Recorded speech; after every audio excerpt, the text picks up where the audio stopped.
తమిళనాడులో మరో 2 రోజుల పాటు భారీ వర్షాలు కురిసే అవకాశం ఉందని వాతావరణ శాఖ హెచ్చరించింది. దీంతో తమిళనాడు వ్యాప్తంగా వాతావరణ శాఖ రెడ్ అలర్ట్ జారీ చేసింది.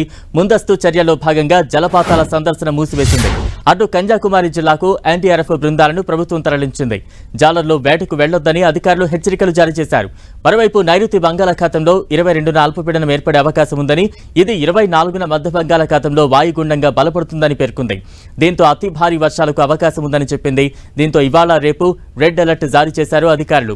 21, 22 తేదీలకు ఆరెంజ్ అలర్ట్ జారీ చేశారు.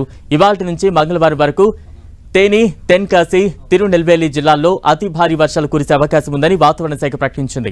కేరళ, కర్ణాటక సముద్ర తీరాలకు జాలర్లు వేటకు వెళ్లొద్దని సూచించింది. చెన్నై శివారు ప్రాంతాల్లో కొన్ని చోట్ల తేలికపాటి నుంచి మోస్తరు వర్షం కురిసే అవకాశం ఉందని తెలిపింది.